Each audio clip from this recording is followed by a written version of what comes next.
આકાશવાણી અમદાવાદ વડોદરા. હવે સાંભળશો પૂર્વ કચ્છ જિલ્લાનો સમાચાર પત્ર, જેના લેખક છે રામજી મિરિયા.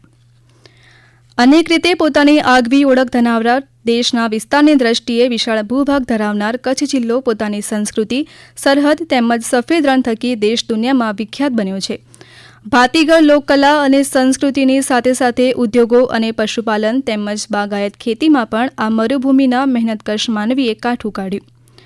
દાડમ, ખારેક, કેસર કેરી અને ડ્રેગન ફ્રૂટ પણ ખ્યાતિ પામ્યા છે. તેમ પૂર્વ કચ્છના ખદીર વિસ્તારની ભૂમિમાં પાકેલું જીરું અને બાજરો પણ પ્રખ્યાત છે.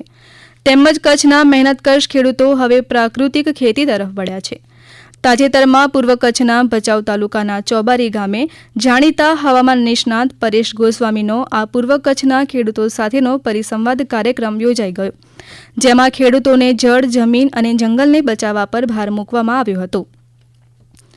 રાસાયણિક ખાતરોના વધુ પડતા ઉપયોગ થકી જમીનો બગડતી જાય છે, જેની હવામાન પર પણ અસર વર્તાય છે.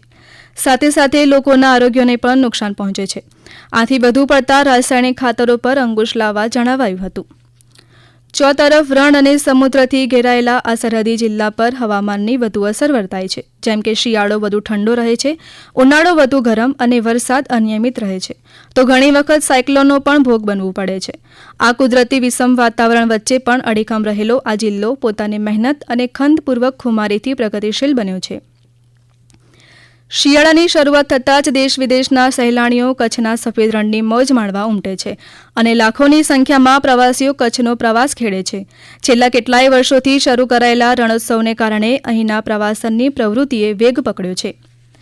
સરકાર દ્વારા શરૂ કરાયેલા રણોત્સવમાં વિશાળ ટેન્ટ સિટી ઊભા કરાય છે.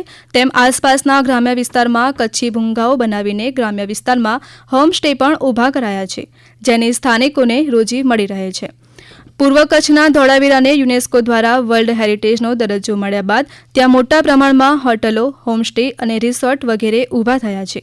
રોડ ટુ હેવન, સફેદ રણ અને ધોળાવીરા અહીં આવનાર માટે આકર્ષણનું કેન્દ્ર બન્યા છે. સમગ્ર રાષ્ટ્રની સાથે પૂર્વ કચ્છના અંજારમાં પ્રજાસત્તાક દિવસની ધામધૂમપૂર્વક ઉજવણી કરવામાં આવી હતી, જેમાં ભારત વિકાસ પરિષદ દ્વારા એક શામ દેશ કે નામ કાર્યક્રમનું આયોજન કરવામાં આવ્યું હતું.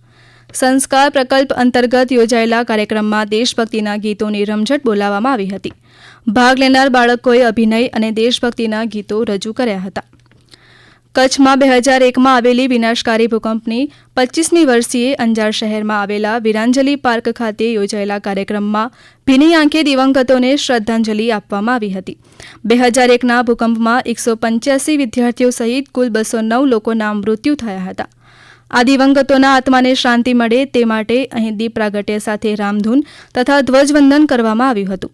શહેરીજનો તેમજ આગેવાનો મોટી સંખ્યામાં ઉપસ્થિત રહ્યા હતા. કચ્છના પ્રવાસનની મોસમ પૂર્વહારમાં ખીલી છે, ત્યારે દિલ્હીથી ભુજની સીધી હવાઈ સેવાનો 1 ફેબ્રુઆરીએ પ્રારંભ થતાં કચ્છવાસીઓમાં આનંદની લાગણી ફેલાઈ હતી. ઘણા સમયથી આતુરતાથી રાહ જોવાઈ રહેલી વિસ્તારા એરલાઇન્સની દિલ્હી ભુજ ફ્લાઇટ શરૂ થતાં શનિવારે બપોરે પ્રથમ ફ્લાઇટ ભુજ એરપોર્ટ પર પહોંચતા ફ્લાઇટને વોટર કેનન સલામી અપાઈ હતી. ભુજ દિલ્હી વિમાની સેવા સમયપત્રક મુજબ દિલ્હીથી બપોરે 3 વાગે ઉપડી 4:30 વાગે ભુજ પહોંચી હતી. પ્રથમ ઉડાન યાત્રિકોથી પૂરેપૂરી ભરેલી હતી. દિલ્હીની આંતરરાષ્ટ્રીય ફ્લાઇટમાં આવન જાવન કરતા પ્રવાસીને ઈસ્ટ આફ્રિકા, સિંગાપુર સહિતના વિદેશના સ્થળોની ફ્લાઇટો કનેક્ટિવિટી માટે લાભકારી બની રહેશે.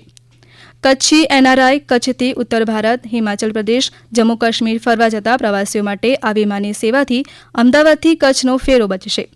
દિલ્હી માટે ટ્રેન સહિત વધુ એક સુવિધાના ઉમેરાથી રણોત્સવ સહિત પ્રવાસન, તહેવારો, લગ્ન ગાળાની સિઝનમાં લોકોપયોગી બનશે. આપ સાંભળી રહ્યા હતા પૂર્વ કચ્છ જિલ્લાનો સમાચાર પત્ર, જેના લેખક હતા રામજી મિરિયા. આ પ્રસારણ આકાશવાણીના અમદાવાદ વડોદરા કેન્દ્ર પરથી કરવામાં આવ્યું.